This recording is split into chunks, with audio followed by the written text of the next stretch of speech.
Hi friends, how are you. कैसे हैं आप लोग। आज हम एक जीके की मोस्ट इम्पोर्टेंट क्लास लेके आए हैं जिसमें कुछ इम्पोर्टेंट्स बुक्स और उनके लेखकों की हम बात करेंगे। तो आप इस क्लास को ध्यान से करें और अपने नोट्स तैयार करें और इसे ध्यान से सुनें और लिखें। तो चलिए शुरू करते हैं। देखें आप लोग, पुस्तक और लेखक। देखिए, चिदंबरा पुस्तक के लेखक कौन है। चिदंबरा पुस्तक के लेखक हैं सुमित्रानंदन पंत। कौन है? सुमित्रानंदन पंत।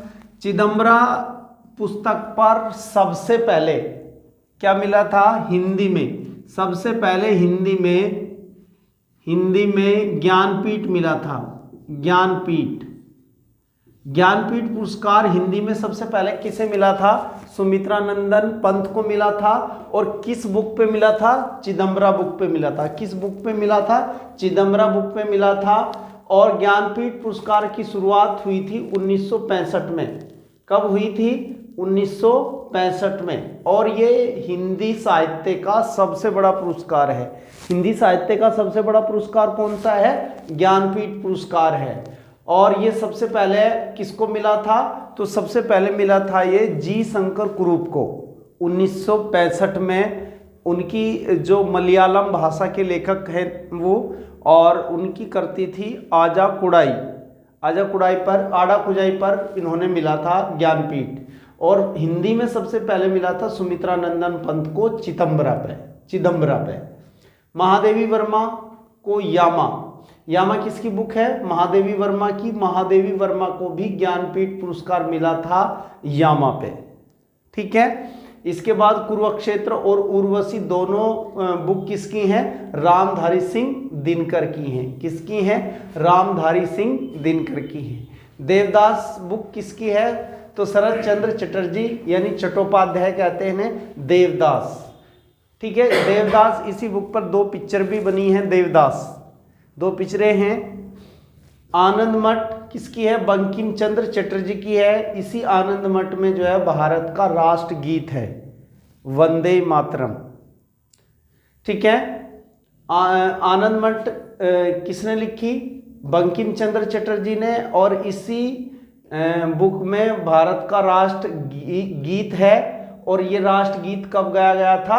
1896 के कलकत्ता अधिवेशन में। कब गाया गया था? 1896 के कलकत्ता अधिवेशन में। तो उसके बाद भारत भारती मैथिली शरण गुप्त और साकेत मैथिली शरण गुप्त। देखिए, भारत के राष्ट्र कवि अगर किसी को कहा जाता है तो मैथिली शरण गुप्त को कहा जाता है। और इनकी भारत भारती और साकेत है। इसके बाद भारत दूरदर्शा तो भारतेंदु हरिश्चंद्र की बात करें तो आधुनिक हिंदी के जनक हैं। और इनका जन्म हुआ था फरवरी 1850 में। कब हुआ था? 1850 में। और इनकी मृत्यु हुई 1885 में। ये काल भारतेंदु युग के नाम से मशहूर है। भारत दूरदर्शा किसकी है? भारतेंदु हरिश्चंद्र की है। स्वराज और my experiment with truth Gandhi की है, महात्मा गांधी की। महात्मा गांधी जो भारत के राष्ट्रपिता हैं, जिनका जन्म पोरबंदर में हुआ था 2 अक्टूबर 1869 में। 2 अक्टूबर 1869 में हुआ था। देखें आगे, सत्यार्थ प्रकाश किसकी बुक है? तो दयानंद सरस्वती की बुक है। देखिए, सत्यार्थ प्रकाश की अगर हम बात करें तो सत्यार्थ प्रकाश जो है चारों वेदों का सार है। 4 वेदों का सार है। 4 वेदों का सार है। कौन? सत्यार्थ प्रकाश। सत्यार्थ प्रकाश किसने लिखी? दयानंद सरस्वती ने लिखी। किसने लिखी? दयानंद सरस्वती ने लिखी। और इन्होंने 4 वेदों के पढ़ के, 4 वेद कौन कौन से हैं? तो ऋग्वेद है, यजुर्वेद है, सामवेद है और अथर्ववेद है। तो सबसे पहला वेद ऋग्वेद, यजुर्वेद, सामवेद और अथर्ववेद। और दयानंद सरस्वती की हम बात करें तो दयानंद सरस्वती जो है, जिन्होंने आर्य समाज की स्थापना की थी 1875 में। आर्य समाज की स्थापना 1875 में की थी, आर्य समाज की स्थापना। और स्वामी दयानंद सरस्वती के बचपन का नाम क्या था? मूल शंकर, मूल शंकर। और इनका जन्म हुआ था 12 फरवरी 1824 को, 12 फरवरी 1824 को। कैसे याद रहेगा इनका जन्म? देखिए 12 जनवरी को किसका हुआ था? स्वामी विवेकानंद का, जिसको हम युवा दिवस के रूप में मनाते हैं, और इनका हुआ है 12 फरवरी को, तो एक महीने का अंतर है। क्लियर? 1924 में अटल बिहारी वाजपेयी का जन्म हुआ था और 1824 में दयानंद सरस्वती का जन्म हुआ था, याद रखना। और इनकी मृत का निधन कहाँ हुआ था? अजमेर में, अजमेर राजस्थान में हुआ था। ठीक है। वेदों की ओर लौटो इन्होंने दिया था, वेदों की ओर लौटो, वेदों की ओर लौटो का नारा इन्होंने दिया था। गीता रहस्य किसकी बुक है? तो बाल गंगाधर तिलक की बुक है। किसकी? गीता रहस्य बाल गंगाधर तिलक की बुक है। और बाल गंगाधर तिलक जो है, जिनका जन्म कहाँ हुआ था? इनका जन्म हुआ था महाराष्ट्र में। कहाँ हुआ था? महाराष्ट्र में। और इनका मूल नाम है केशव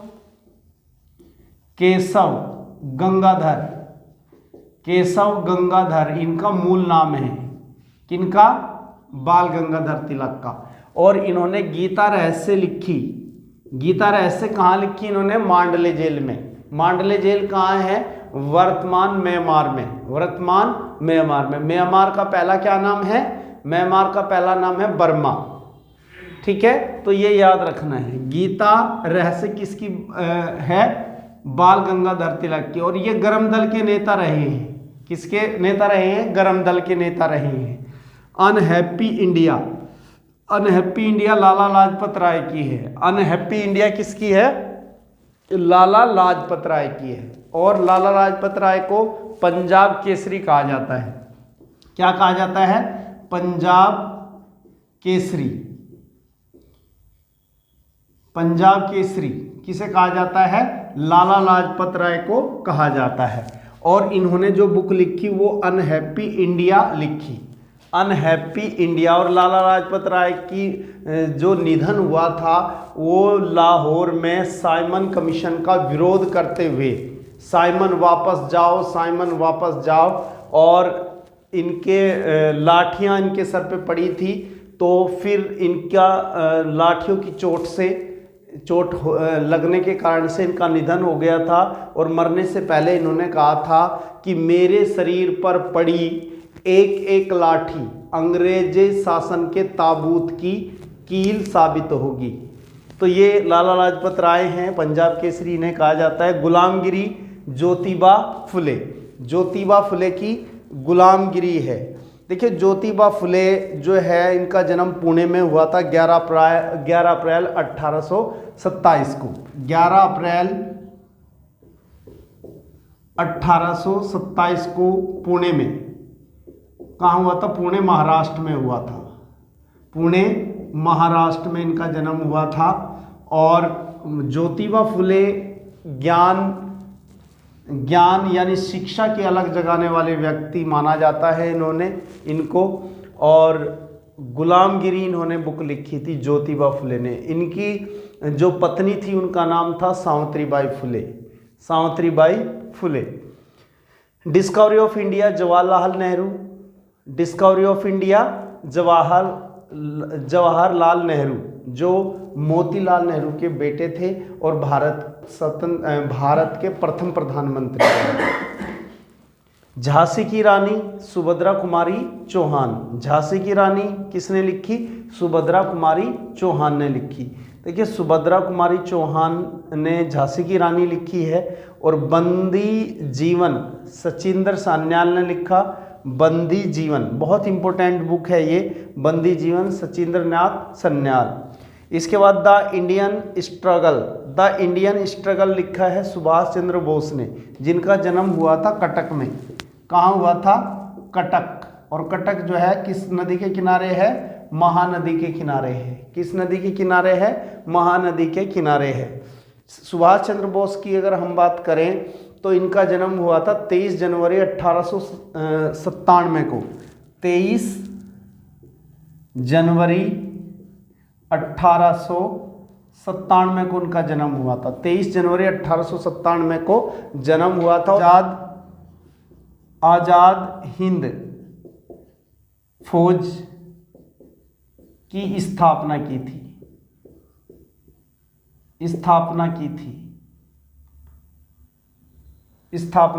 आजाद हिंद फौज की स्थापना की थी सुभाष चंद्र बोस ने। ठीक है, तो ये द इंडियन स्ट्रगल किसकी बुक है? सुभाष चंद्र बोस की है। और इनकी मृत्यु हो गई थी 18 अगस्त 1945 में। 18 अगस्त 1945 में एक जहाज विमान दुर्घटना में इनका निधन हो गया था। 5 पॉइंट समवन, देखिए ये बुक है चेतन भगत की। चेतन भगत की 5 पॉइंट्स समवन। इसी बुक पर 3 इडियट्स मूवी बनी है। इसी बुक पर 3 इडियट्स मूवी बनी है। 3 इडियट्स मूवी के जो हीरो हैं आमिर खान, तो वो इसी बुक पर बनी गई पिक्चर है। 5 पॉइंट समवन किसकी है? चेतन भगत की है। अर्धनारीश्वर किसकी है? विष्णु प्रभाकर की है। अर्धनारीश्वर किसकी है? विष्णु प्रभाकर की है। देखिए भाई आगे गुरु ग्रंथ साहिब। गुरु ग्रंथ साहिब के जो लेखक हैं वो गुरु गोविंद सिंह हैं। गुरु गोविंद सिंह सिखों के 10वें गुरु हैं। सिखों के 10वें गुरु कौन है? गुरु गोविंद सिंह। गुरु गोविंद सिंह का जन्म जो है पटना में हुआ था। कहाँ हुआ था? पटना में, यानी बिहार में हुआ था। और इनके पिताजी का नाम है गुरु तेग बहादुर। क्या नाम है? गुरु तेग बहादुर। और इनका जन्म हुआ था 22 दिसंबर 1666 को। 22 दिसंबर 1666 में। 1666 में। और इनका निधन हुआ था 7 अक्टूबर 1708 को। 1708 को। तो गुरु गोविंद जो गुरु ग्रंथ साहिब लिखा, गुरु गोविंद सिंह ने लिखा है।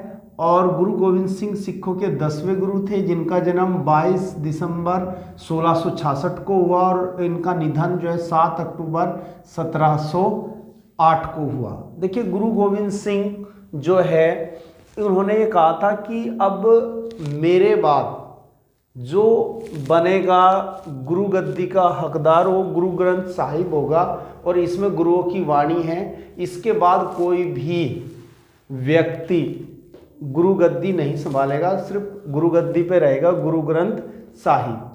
क्लियर? याद रहेगा। इसके बाद मैला आंचल है फणीश्वर नाथ रेणुका। फणीश्वर नाथ रेणुका, मैला आंचल बढ़िया बुक है ये भी। A Train to Pakistan Khushwant Singh.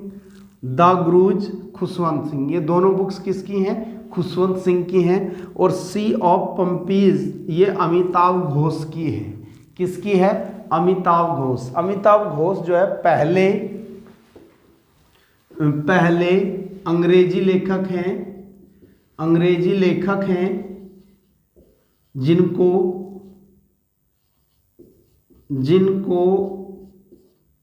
Jnanpith पुरस्कार दिया गया। ज्ञानपीठ पुरस्कार दिया गया 54वां 2018 में। 2018 में। देखिए ज्ञानपीठ पुरस्कार जो है भारत की 22 भाषाओं में दिया जाता है। 22 भाषाओं में दिया जाता है। और ये जो है 23वीं भाषा है जो अलग हट के दी गई है। ठीक है, संविधान में संविधान की जो 8वीं अनुसूची है उस 8वीं अनुसूची में 22 भाषाओं का वर्णन है। ठीक है, तो ये क्लास इसमें कुछ महत्वपूर्ण बुक्स हैं और उनके लेखक हैं। आप लोग बिल्कुल धैर्य से और बिल्कुल अपना पूरे नोट्स बनाएं। आप लोग बढ़िया तरीके से अपनी इस वीडियो को सुने और इसको कमेंट करके बताएं कि आपको ये क्लास कैसी लगी। ज़्यादा से ज़्यादा आप इसको शेयर करें, सब्सक्राइब करें और लाइक करें। इसकी दूसरी वीडियो हम जल्द ही आप लोगों के सामने प्रस्तुत करेंगे। धन्यवाद।